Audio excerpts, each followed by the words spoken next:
Welcome to Unfiltered. How's everybody doing this week? Let's get my credits ready. Start over here. How's everybody been? I had a wonderful trip to Florida last week. I got to tell you. Granted, it was only 2 days, but it was, 21 hours down, 21 hours back. I drove straight through. That's right. Yeah. It's crazy, I know, but I get into that driving mode, and I just keep driving. So the trip totals, were about 9 fuel stops. I drank during the entire driving cycle, down and back. I drank 33 medium Dunkin' Donuts coffees.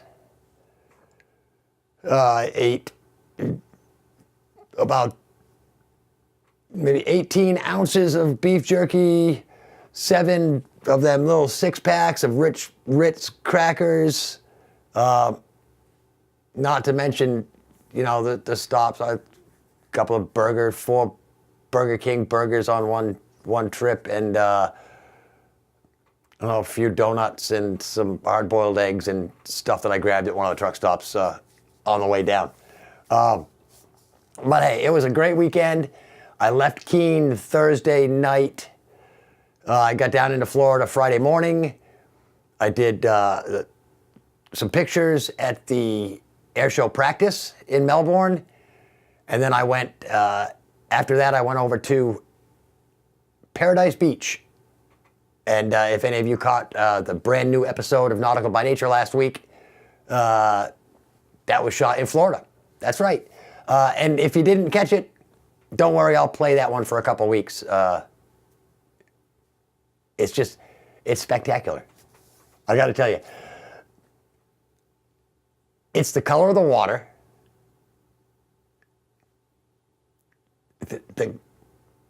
That's the biggest thing, is just, we don't see water like that.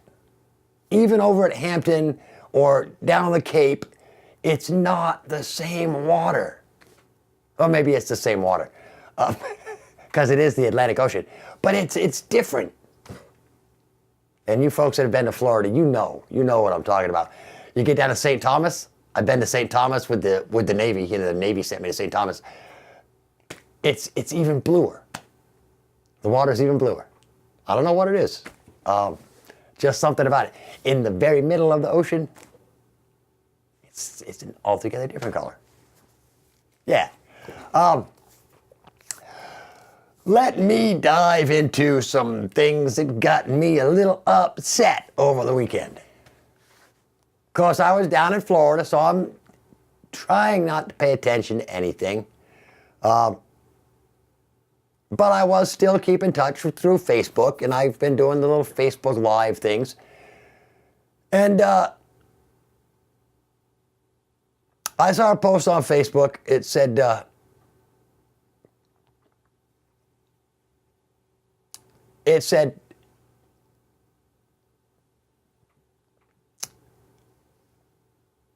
it was a quote from a sign that this from the I believe the Washington D.C. Protests, one of the marches over the weekend in Washington D.C. And the post said, this sign was seen at the Washington D.C. march that said, "I cannot take peanut butter to school." And, that got me thinking, because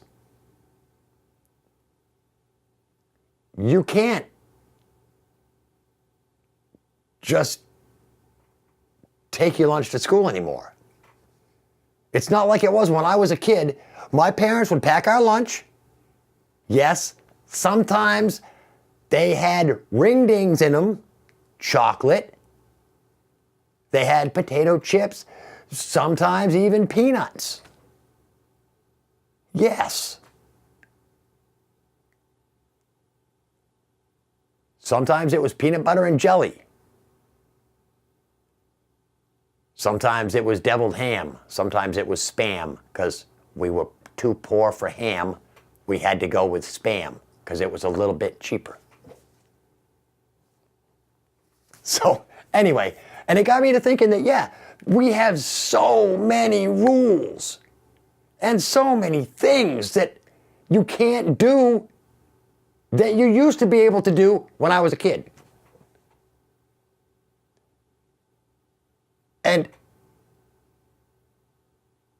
yet at the same time, people are telling me the world is a lot safer place than it used to be. Well, I don't think it is. You can say that. I got off track. Anyway, so this post that this lady made about the sign that says I can't even take peanut butter to school got me to thinking, and here's my comment. I commented,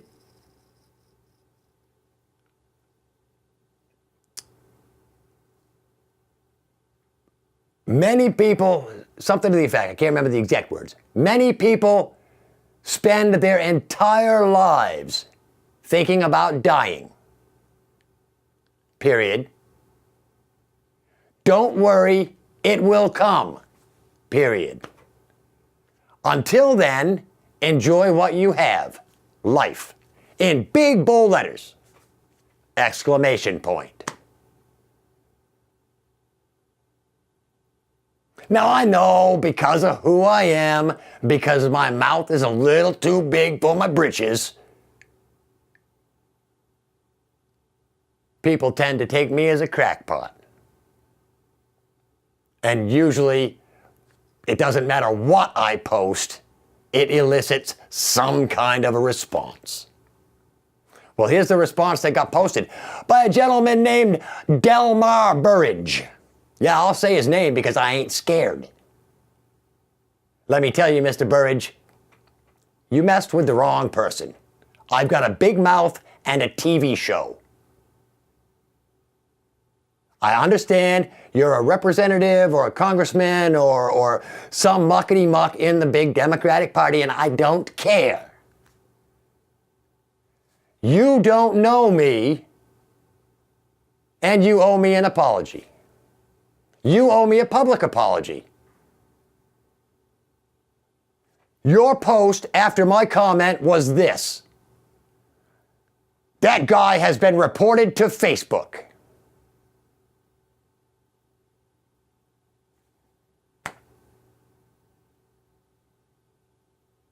I'm sorry I offended you. What was it? Was it the fact that I reminded you of your mortality? Or was it the fact that I hope that you have an enjoyable life? Which one of those things upset you? Because basically, my comment was 2 statements of fact and 1 suggestion. That's all it was. And you saw fit to report that comment to Facebook.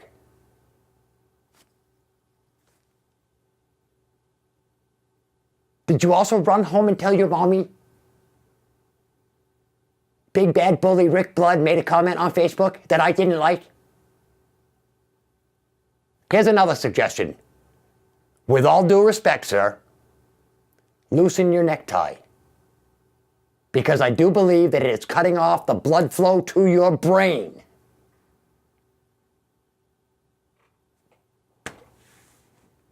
That's all I'm saying. My comment was a simple comment. It was an observation. It was my opinion, my thought process, my freedom of speech. Period. You talk about freedoms, and we have none. You realize that we have the First Amendment, but you can't say this and you can't say that and you can't say that and you can't say that. Well, what the hell does that say about free?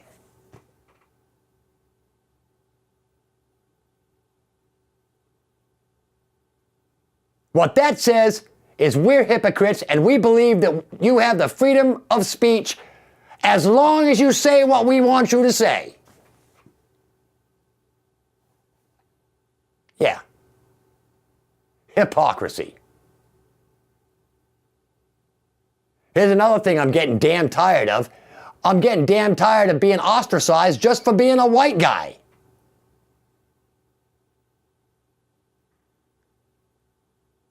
Yeah. Somebody has to say it. I have done nothing in this life to deserve the treatment that I have been receiving lately.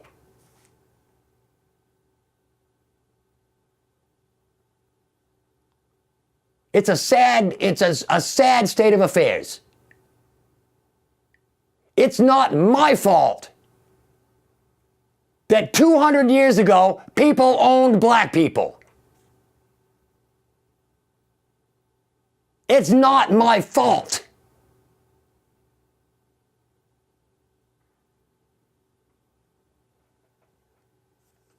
It's not my fault that some people feel disenfranchised.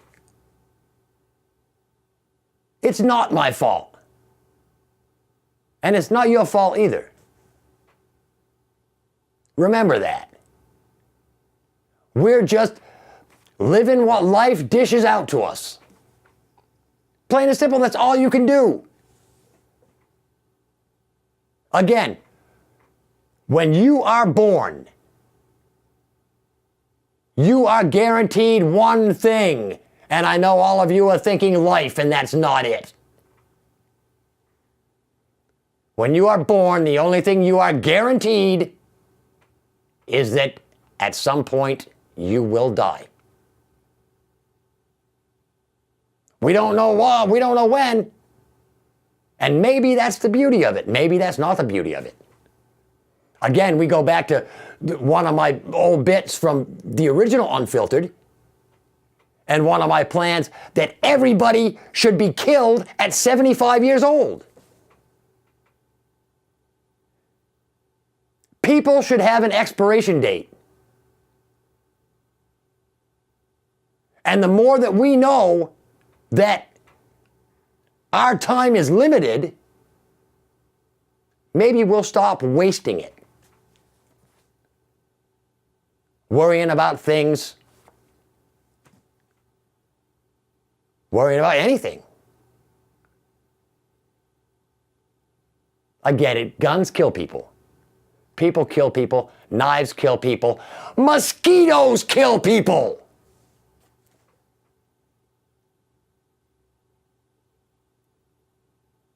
All these Stoneman Douglas kids that are down there whining and crying and wanting gun control because their school got shot up. They have never lost a classmate any other way? I had a friend when I was in high school who grew up in Chesterfield. 16-year-old kid was up in a tree one weekend because that's what kids did back then. We had real jobs. And he was in a tree, and he cut a big branch, and it snapped back and crushed him to death. We didn't have squads of counselors come into the school to deal with that.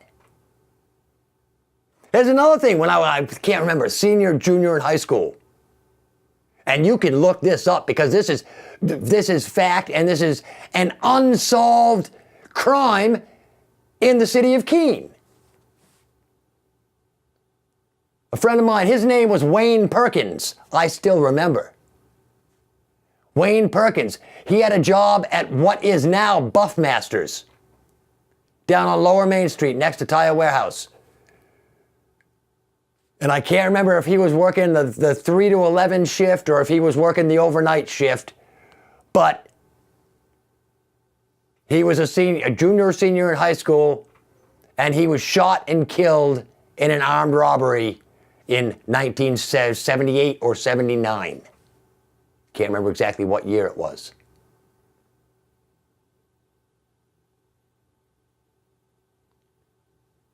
But again, grievance counselors didn't flood the school. We talked about it, the kids talked about it. It was a tragedy. There is nothing that you can do to prevent all tragedies. And again, since the Stoneman Douglas shooting, since the Maryland shooting, where a resource officer confronted the suspect, and it's come out now that the suspect still shot himself. It wasn't the cop that shot him. But either way, the simple fact of he confronted him, that is what stopped the attack. But since those two shootings, there have been hundreds of other tragedies around the world. And nobody lifts an eyebrow.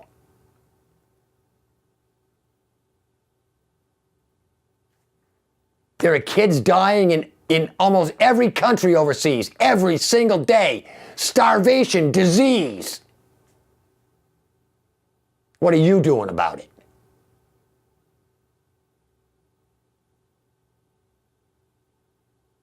You're marching for more gun control.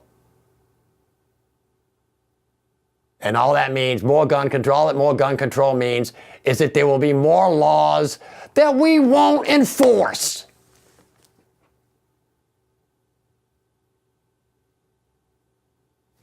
What good are laws if you don't enforce them?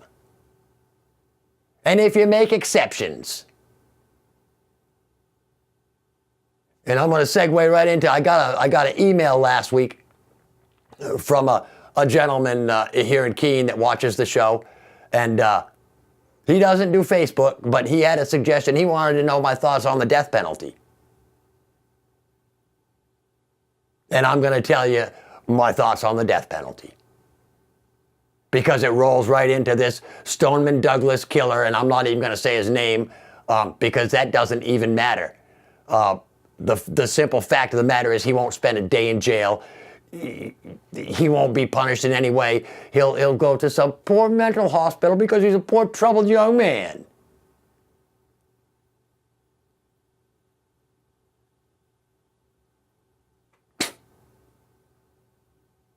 Yeah. Oh, it's mental health. It's mental health. The only reason it's mental health is because for the past 20 years, you've had quack doctors telling you there's crap wrong with you when there's not. ADHD. There's no such thing as ADHD. What ADHD is, it's a lack of focus. It's your brain going, oh, this is too hard. I don't want to focus on it. I don't want to do this. So you do something else. Been there. Yeah. If anybody's got ADHD, I do. I can't sit still. I friggin' drive 21 hours at a whack.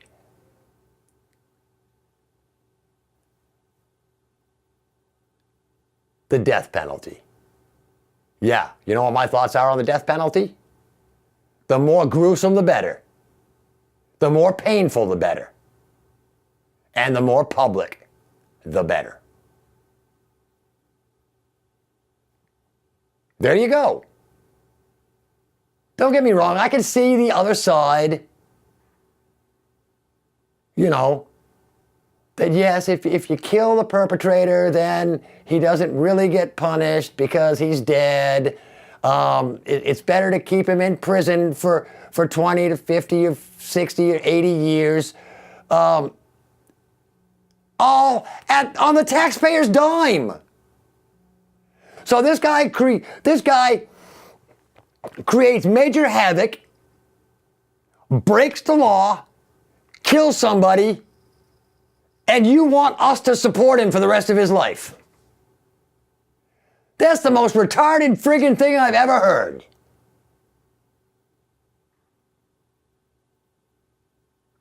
And if you think prison is a punishment, then you haven't been in one. I've been in jail.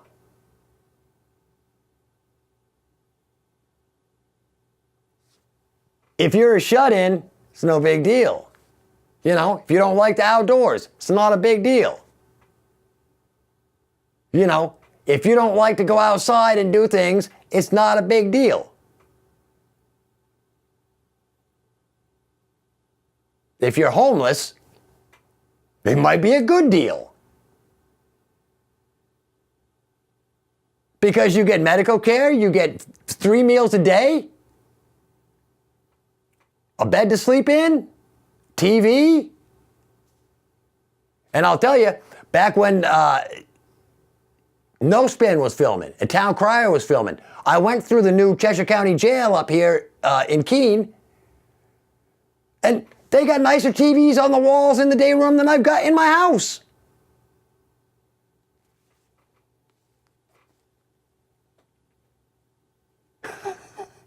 It just doesn't make any sense.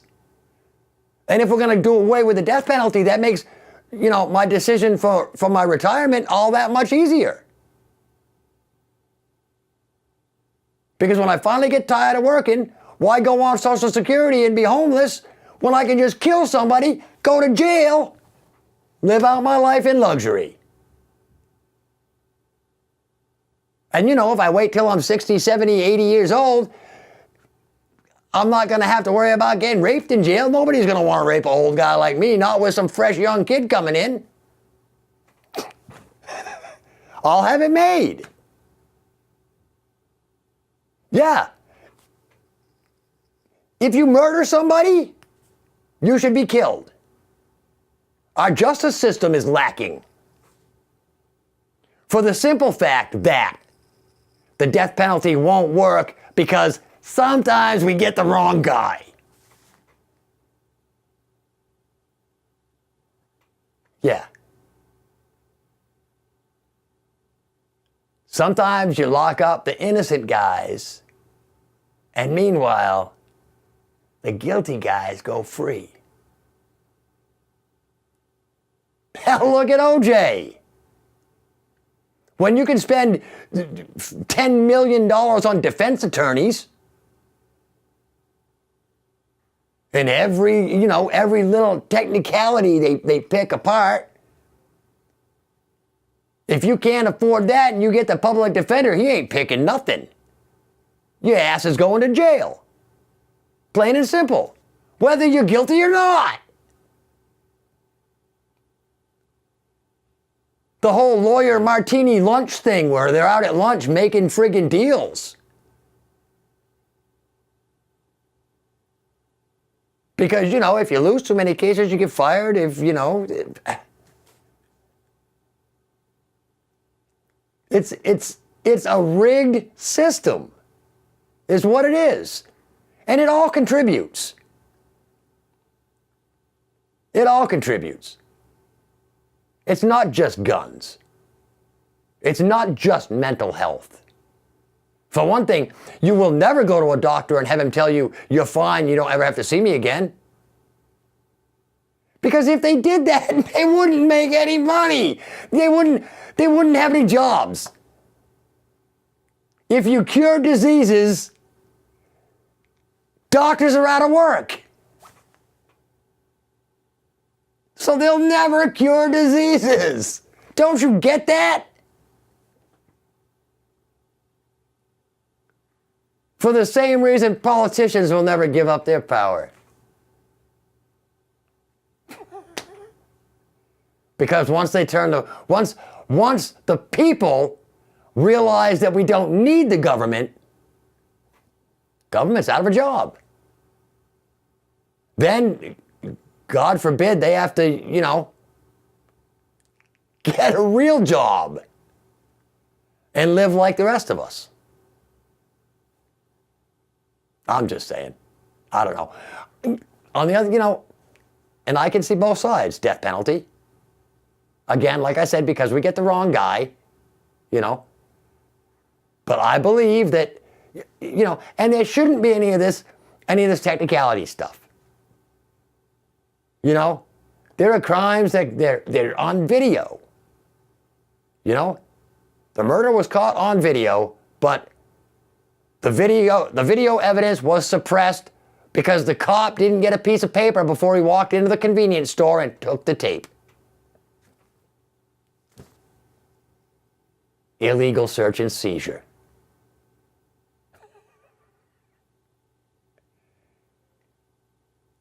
The rules work just fine to protect criminals. And it should be the other way around. I hope you understand that. Wow. My half hour is almost up. And again, when I sat down here, I didn't really know what I was going to talk about or where this was going to go. I've got all my air show footage from last week in my computer.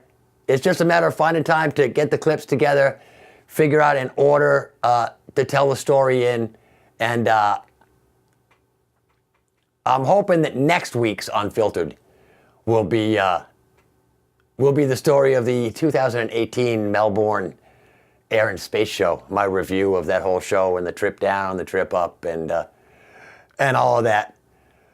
So, remember, go to the Facebook page, Unfiltered with TV's Rick Blood. Comment, questions, whatever you want to ask. If you want stuff on the air, I'll use your name. I won't use your name. Whatever you want. I don't care. If you do me wrong, I'll talk bad about you on TV. Otherwise, I'm a really nice guy. Just ask anybody that doesn't know me. All right. My time is about up. Let's go back over to this camera. And we will see you next week. Until then, I'm Rick Blood. This is Unfiltered. Peace.